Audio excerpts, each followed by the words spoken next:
अस्सलाम वालेकुम व्यूअर्स, मैं हूं समीना पाशा। उम्मीद है आप लोग खैरियत से होंगे। व्यूअर्स, 3-4 अहम खबरें हैं, बल्कि आज तो काफ़ी ज़्यादा अहम खबरें हैं। कुछ तो जो वक्त गुजर गया है, यानी आज का जो दिन गुजरा है उसकी खबरें हैं, और कुछ जो आगे सूरत हाल है उससे जुड़ी हुई बड़ी अहम खबरें हैं। तो जल्दी जल्दी ये वक्त ज़ाया किए बगैर शुरू हो जाते हैं जनाब। लेकिन पहले आपसे रिक्वेस्ट है कि चैनल को सब्सक्राइब कर लें और वीडियो को लाइक और शेयर भी किया करें। पहले तो मैं ज़रा यहाँ से बात शुरू कर दूं कि इमरान खान साहब मौजूद हैं आज बनी गाला में, और यहाँ पर काफ़ी ज़्यादा सूरत हाल जो है वो इस वक्त कशीदा भी नज़र आ रही है। उसकी वजह यह है कि इमरान खान साहब को गिरफ्तार करने का एक दफ़ा फिर से प्लान भी है, और कोशिश भी, और ख्वाहिश भी। और इस दफ़ा जो ख्वाहिश है वो जारी की गई है सिकंदर राजा साहब की तरफ से, और तौहीन इलेक्शन कमीशन का जो केस है इमरान खान साहब के अगेंस्ट, उसमें इमरान खान साहब के नाकाबिले जमानत वारंट गिरफ्तारी जारी किए गए हैं। और साथ ही पुलिस को यह ऑर्डर किया गया है कि इमरान खान साहब को गिरफ्तार करके इलेक्शन कमीशन के रूबरू पेश किया जाए। तो जब से ये ऑर्डर हुए उसके बाद से हमने देखा कि काफी पुलिस भी वहां पर नजर आ रही है बनी गाला के बाहर, और इसके साथ साथ बड़ी तादाद में पीटीआई के कारकुनान, आम लोग और मीडिया वर्कर्स, काफी वहां पर रश लग गया, भीड़ हो गई है। उसकी वजह यही है कि किसी भी किस्म की मुमकिना गिरफ्तारी की सूरत हाल को जाहिर है कि लोग भांपते हुए वहां पर पहुंच चुके हैं। और इस वक्त लग नहीं रहा है मुझे पर्सनली कि इमरान खान साहब गिरफ्तार होंगे, अगरचे कि उनके वारंट भी जारी हुए हैं, लेकिन मुझे बज़ाहिर ऐसी फीलिंग्स अभी आ नहीं रही कि इमरान खान साहब गिरफ्तार हो जाएं। लेकिन रात भर ये बहरहाल एक खदशा मौजूद है कि इमरान खान साहब को कहीं गिरफ्तार कर ही ना लिया जाए इसी एक बहुत ही कमजोर केस में। क्योंकि इससे पहले हम देख चुके हैं कि एक अहम केस में, यानी सुप्रीम कोर्ट ऑफ पाकिस्तान में इमरान खान साहब पेश हुए, और वहां पर उन्हें जाती हैसियत में तलब किया गया था सुप्रीम कोर्ट की जानिब से। मामला है ये वकील के कत्ल का, जो कि क्वेटा में हुआ था। आपको याद होगा, अब्दुल रज़ाक शर नामी वकील, जिसने इमरान खान साहब के खिलाफ आर्टिकल 6 का मुकदमा दायर करने की दरख्वास्त दी थी। फिर उसके कुछ अरसे बाद ये वकील पुरअसरार तौर पर हलाक हो गया, और ऐसा लगा कि फायरिंग करके किसी ने टारगेट किलिंग की है, जिसके बाद इसका भी मुकदमा इमरान खान साहब के अगेंस्ट दर्ज कर लिया गया। और बाकायदा प्रेस कॉन्फ्रेंस में मुख्तलिफ हुकूमत के जो कारिंदे आकर प्रेस कॉन्फ्रेंस करते थे, नुमाइंदे प्रेस कॉन्फ्रेंस करते थे, तो वो ये साबित कर रहे थे कि इमरान खान साहब ने उस वकील को गिरफ्तार भी मरवाया है, कत्ल करवाया है। और उसके बाद एक FIR भी उनके नाम पर दर्ज हुई, और उसके बाद फिर उनके खिलाफ इसकी प्रोसीडिंग स्टार्ट कर दी गई, जिसके बाद फिर सुप्रीम कोर्ट में लतीफ खोसा साहब इमरान खान की तरफ से अपीयर हुए, जो उनके वकील हैं इस केस में। और उन्होंने फिर सुप्रीम कोर्ट में इस सारे नामजदगी को ही चैलेंज किया कि इमरान खान साहब का कोई ताल्लुक ही नहीं है इस मामले से जिसमें उनको उलझाया जा रहा है। तो वहां पर उनकी जमानत के सिलसिले में भी उन्होंने दरख्वास्त दायर कर रखी थी, जमानत कबल गिरफ्तारी या हिफाजती जमानत, जो भी आप इसे कह लें। और उसके लिए सुप्रीम कोर्ट ने उन्हें जाती हैसियत में पेश होने के लिए कहा था। तो इमरान खान साहब सुप्रीम कोर्ट के हुक्म के मुताबिक पीर के सुप्रीम कोर्ट ऑफ पाकिस्तान में पेश हुए, और वहां पर उन्होंने सरेंडर किया खुद को। और उसके बाद अदालत ने भी वहां पर उन्हें रिलीफ देते हुए 9 अगस्त तक तमाम पुलिस को इस बात से रोक दिया है कि इमरान खान साहब को कम से कम इस केस में गिरफ्तार नहीं किया जाएगा। वकील के कत्ल केस में इमरान खान साहब को गिरफ्तार 9 अगस्त तक नहीं किया जा सकता। उनको जमानत दे दी गई सुप्रीम कोर्ट ऑफ पाकिस्तान की जानिब से। ये इंतहाई एक बोगस किस्म का केस है, और इसमें जितने भी आप शवाहिद देखें, कहीं पर भी इमरान खान साहब का कोई लिंक जाहिर नहीं होता। लेकिन चूंकि इस वक्त तो सूरत हाल, जैसा मैं कई दफा पहले कह चुकी हूँ, ऐसी है कि कुछ भी होता है मुल्क में, कहीं पर भी कुछ होता है तो उसका मुकदमा इमरान खान साहब पर दायर कर दिया जाता है। तो ये ऐसा ही एक मामला है जिसमें उलझाने की कोशिश की गई है। बहरहाल इस केस में तो उन्हें रिलीफ मिला, लेकिन उसके बाद जो बाकी उनके मामला थे उन केसेस में वो मुख्तलिफ अदालतों में पेश भी हुए,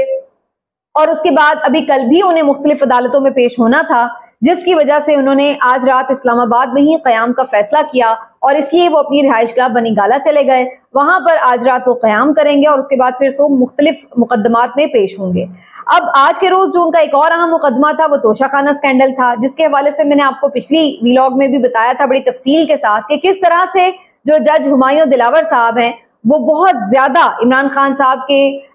जाती बुग्ज में ऐसा लगता है मुब्तला है, जो उनकी फेसबुक अकाउंट से जाहिर होती है सूरत हाल। और जिस तरीके से वो बड़ी तेजी से केस की समाअत को आगे बढ़ा रहे हैं, ऐसे लग रहा है कि बाकायदा उन्हें ये टास्क दिया गया है कि इस केस में इमरान खान साहब को उन्होंने नाअहल करके छोड़ना है, गिरफ्तार करके छोड़ना है। और जो इमरान खान साहब के वकील हैं वो बिल्कुल भी इस केस की समाअत से मुतमईन नहीं है, जज साहब के रवैये से भी मुतमईन नहीं है, और इस सिलसिले में वो बारहा अदम एतमाद का इजहार करते हुए दरखास्त कर चुके हैं कि हुमायूं दिलावर साहब खुद को इस केस से अलग कर लें। लेकिन हुमायूं दिलावर साहब डटे हुए हैं कि नहीं जनाब, वो इस केस में मौजूद रहेंगे और ये केस वही सुनेंगे। और आज तो हद हो गई, अदालत में बात बदतमीजी तक चली गई, और एक मौके पर हुमायूं दिलावर साहब ने इमरान खान साहब के वकील को शटअप कह दिया, और जब उन्होंने ये शटअप तक का लफ्ज इस्तेमाल किया तो उसके बाद फिर इमरान खान साहब के जो वकील हैं पंजोता साहब, उन्होंने भी कोई कम नहीं किया, और उनकी तरफ से भी फिर जज साहब को उसी तरह तुर्की बतुर्की जवाब दिया गया, और उन्होंने कहा कि यू शट अप। तो काफी तल्ख कलामी वहां पर हुई, कशीदगी हुई, और हुमायूं दिलावर साहब ने फिर इमरान खान की वकील की जो शिकायत है वो बार एसोसिएशन को कर दी है कि जो वकला है उनके साथ बदतमीजी कर रहे हैं और अपना जो कंडक्ट है वो उसको नहीं देख रहे। बहरहाल इमरान खान के वकील साहब ने भी इस मौके पर बड़ी इस तरह की जो बात की है बड़ी हैरत अंगेज है। आमतौर पर वकला काफी तहम्मुल का मुजाहरा करते हैं, लेकिन यहाँ पर उनका भी जो बर्दाश्त का दामन था वो हाथ से छूट गया, और उन्होंने भी जज साहब के साथ खासा आप कह लें कि जारहाना रवैया अपनाया। बहरहाल जनाब, इस केस में इमरान खान साहब के लिए काफी ज्यादा कुछ मुश्किलात नजर आ रही हैं, इसलिए नहीं कि शवाहिद बहुत हैं या कोई बहुत बड़ा जुर्म है ये, या इसमें कोई हाथ लग गया ऐसा एविडेंस जो इमरान खान को नाअहली तक ले जा सकता है या सजा दिलवा सकता है, बल्कि इसकी वजह यह है कि ये बज़ाहिर ऐसा लग रहा है कि इस केस में जो जज साहब हैं वो काफी ज्यादा इस बात पर तुले बैठे हैं, न जाने वो किसी दबाव में या किसी मजबूरी के ज़ेरे असर हैं, लेकिन वो खासे इस बात के ऊपर मुस्तर नजर आ रहे हैं कि इमरान खान साहब को उन्होंने इसमें बिल्कुल तौर पर कसूरवार करार देना है। तो एक तो ये सारी सूरत हाल पेश आई, और इसी दौरान फिर हमने देखा कि इलेक्शन कमीशन ऑफ पाकिस्तान ने ये नाकाबिल जमानत वारंट गिरफ्तारी जारी कर दी है, जिसका जिक्र मैंने शुरू में किया, और तौहीन इलेक्शन कमीशन का ये केस है, उसमें इमरान खान साहब को पेश होने के लिए कहा गया है। अब देखना यह है कि क्या आज रात गिरफ्तारी हो जाती है, क्योंकि इससे पेशतर इमरान साहब के वकला ने पीटीआई की सोशल मीडिया जो अकाउंट है उसके थ्रू ये बात जाहिर कर दी है कि इमरान खान साहब कल इलेक्शन कमीशन में पेश होंगे और वो खुद जाएंगे इस केस की समाअत में। तो अगर उन्होंने उनसे नोटिस वसूल कर लिया इलेक्शन कमीशन से और अंडरटेकिंग दे दी है कि वो खुद वहां पे सुबह पेश हो जाएंगे, तो उसके बाद गिरफ्तारी तो बिला जवाज लगती है, लेकिन यहाँ पर पहले कौन सा हर बात का कोई जवाज मौजूद है। तो वैसे मेरा अंदाजा ये है कि शायद इमरान खान साहब को गिरफ्तार नहीं किया जाएगा, बल्कि कुछ लोग तो ये खबरें भी दे रहे हैं कि शायद आज रात इमरान खान साहब की एक और अहम मुलाकात हो सकती है। कुछ लोगों का ख्याल ये है कि इससे पहले भी जब इमरान खान साहब बनी गाला में मौजूद थे तो उन्होंने किसी अहम शख्सियत से यहाँ पर मुलाकात की थी, और उनका यहाँ पर मौजूद होना काफी ज्यादा आगे जो मामलात है उसको बढ़ाने में अहम होता है। लेकिन इमरान खान साहब ने अगले रोज अदालत में इसकी तरदीद की थी कि उनकी किसी से कोई मुलाकात नहीं हुई। लेकिन दूसरी जानिब हम ये देख रहे हैं कि आज भी ये खबरें आ रही है कि इमरान खान साहब शायद बनी गाला में आज रात जब कयाम करें तो कुछ अहम शख्सियात से उनकी मुलाकात हो। इस बात को बिल्कुल भी खारिज इम्कान नहीं करार दिया जा सकता। उसकी वजह यह है कि इस वक्त जैसा कि मैंने आपको कहा पिछली वीडियो में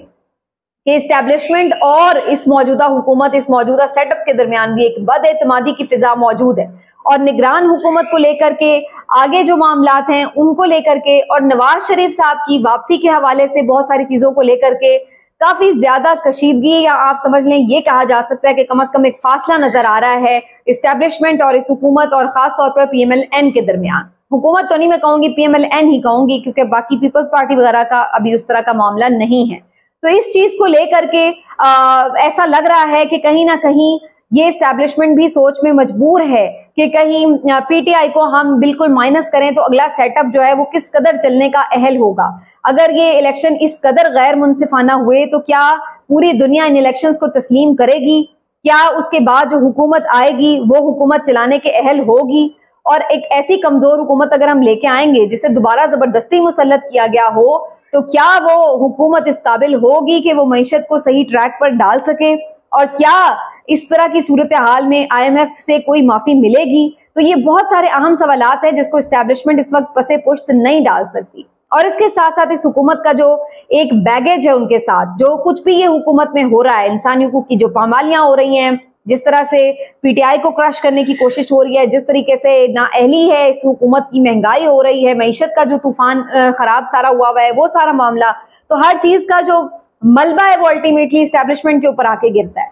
तो अब उन्हें भी ये देखना है कि उन्होंने इस बैगेज के साथ यहीं पर मामले को इसी हुकूमत के साथ ही खत्म करना है, या फिर आगे भी अपने साथ ये बैगेज उठा के चलते फिरना है। یہ بڑا اہم ڈیسائسو موڑ ہے ان کے لیے بھی. تو میرا خیال ہے کہ کہیں نہ کہیں کوئی پیغام رسانیاں چل رہی ہیں, کچھ کوشش کی جا رہی ہوگی کہ کچھ معاملات کو اس طرح سے سیٹل کیا جائے کہ بالکل اگر ہم یہ کہیں کہ الیکشن بالکل بغیر بلے کے نشان کے P T I minus P T I Imran Khan minus اور سب کچھ کر کے کرنے کے بجائے کوئی نہ کوئی انہیں راستہ دیا جائے جو سب کے لیے پھر قابل قبول بھی ہو اور ملک کے لیے اس میں آگے چلنے کی کوئی راہ نکلے. لیکن یہ کس حد تک ہوگا یا نہیں, یا یہ کاوش صرف کاوش ہی رہے گی, خواہش ہی رہے گی, یہ بھی ہمیں آنے والے دنوں میں حالات جس طرح سے انفولڈ ہوں گے تو ہمیں آٹومیٹکلی نظر آنا شروع ہو جائے گا کہ کیا واقعی کوئی ملاقاتیں ہوئیں اور ان میں کوئی بات بنی یا نہیں بنی. لیکن جو اس وقت موجودہ حکومت کی پریشانی ہے اس سے تو لگتا ہے کہ ان کو یہ اندازہ ہے کہ چیزیں جو ہیں ان سے آہستہ آہستہ دور ہوتی چلی جا رہی ہیں.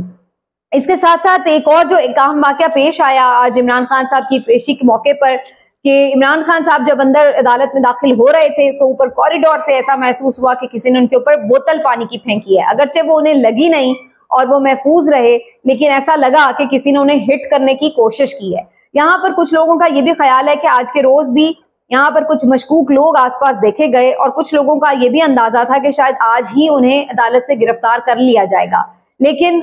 یہ ایسا کچھ تو نہ ہو سکا. بہرحال ایک چیز ضرور دیکھنے میں آئی کہ یہ ایک اس قسم کا ایک اٹیک ضرور عمران خان صاحب پر ہوا. اس کے ساتھ ساتھ جو ایک اور خبر بڑی گرم رہی مارکیٹ میں وہ اسحاق ڈار صاحب کے حوالے سے تھی. اسحاق ڈار صاحب کا نام پی ایم ایل این کی طرف سے فائنلائز کرنے کی خبریں مارکیٹ میں کل اچانک ہی آئیں اور جتنی تیزی سے یہ خبر آئی اتنی ہی تیزی سے یہ خبر ٹھوس ہوتی ہوئی بھی ہمیں نظر آئی. میں نے کل ہی آپ کو ویڈیو میں کہہ دیا تھا کہ مجھے اس کے امکان کم نظر آتے ہیں کہ اسحاق ڈار صاحب کو بنایا جائے اور ایسی ہی صورتحال بنتی نظر آ رہی ہے. اسحاق ڈار صاحب نے اگرچہ اپنے ایک انٹرویو میں اس کی تردید تو نہیں کی تھی کہ وہ ان کا نام نہیں ہے یا وہ نہیں بننے جا رہے, لیکن انہوں نے اس کی تصدیق بھی نہیں کی. لیکن اس سارے معاملے کا اصل میں ڈراپ سین اس وقت ہوا جب خواجہ آصف صاحب نے اپنے لیٹسٹ ٹی وی انٹرویو میں جو علینا شبری کو انہوں نے دیا ہے, انہوں نے صاف طور پر اس میں کہا کہ اسحاق ڈار صاحب ایک مناسب کینڈیڈیٹ نہیں ہو سکتے کیونکہ اگر ان کو نگران وزیر اعظم بنایا جائے گا تو پھر بہت سے سوالات اٹھیں گے ان کی غیر جانبداری کے حوالے سے, اور اس کے ساتھ ساتھ یہ لگے گا کہ شاید پی ایم ایل این ہی کی حکومت برقرار ہے. کیونکہ اگر اسحاق ڈار صاحب وزیر خزانہ ہوں گے, وزیر اعظم ہوں گے, تو مطلب وہ وزیر خزانہ بھی ہوں گے اور پھر باقی بھی جو کیبنٹ ممبر ہیں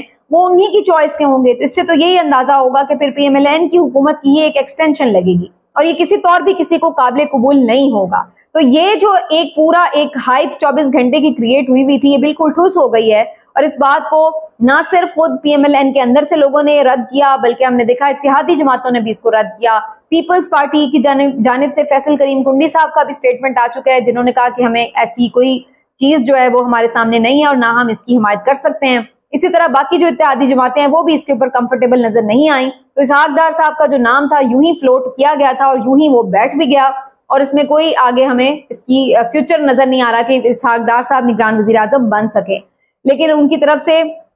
اب میں آپ کو یہ بتا دوں کہ جو میں نے بات پھر اگین میں کہوں گی کہ ویڈیو میں کی تھی کہ اصل میں جو معاملہ ہے کنفیوژن کا اس کی وجہ یہ کہ اسٹیبلشمنٹ نے اپنے پتے ابھی تک شو نہیں کیے. جب تک اسٹیبلشمنٹ اپنا نام سامنے نہیں لے کے آتی تب تک جتنے نام مارکیٹ میں آ رہے ہیں آپ کسی پر بھی حتمی طور پر نہیں کہہ سکتے کہ یہ نگران وزیر اعظم بنے گا. تو اصل نام انہی کی طرف سے آئے گا اور ان کی طرف سے جب نام آئے گا تو پھر آپ سب جماعتوں کو یہ کہتے ہوئے سنیں گے کہ آمنا و صدقنا, اور وہ تمام لوگ اس کے اوپر آمین بھی کہیں گے اور کہیں گے کہ ہمیں بالکل اس پر کوئی اعتراض نہیں ہے. تو یہی والی صورتحال آپ کو نظر آئے گی. لیکن ابھی اس کے حوالے سے آپ کو کچھ دن مزید انتظار کرنا ہوگا. ابھی یہ جو نام ہے آخر میں فائنل ہوگا یہ کوئی بہت بالکل قریب جا کر ہوگا, اتنی جلدی یہ نام فائنلائز نہیں ہوگا. اور لاسٹلی میں آپ کو ضرور ایک بات اور کرنا چاہ رہی ہوں جو کہ کل ایک خبر بڑی افسوسناک خبر تھی, میڈیا میں بہت سرکولیٹ کرتی رہی. میں کل بھی سوچ رہی تھی اس پر بات کروں لیکن موقع نہیں مل سکا. جو اسلامیہ یونیورسٹی بہاولپور میں ایک افسوسناک واقعہ پیش آیا ہے, بلکہ یہ ایک نہیں ایک پورا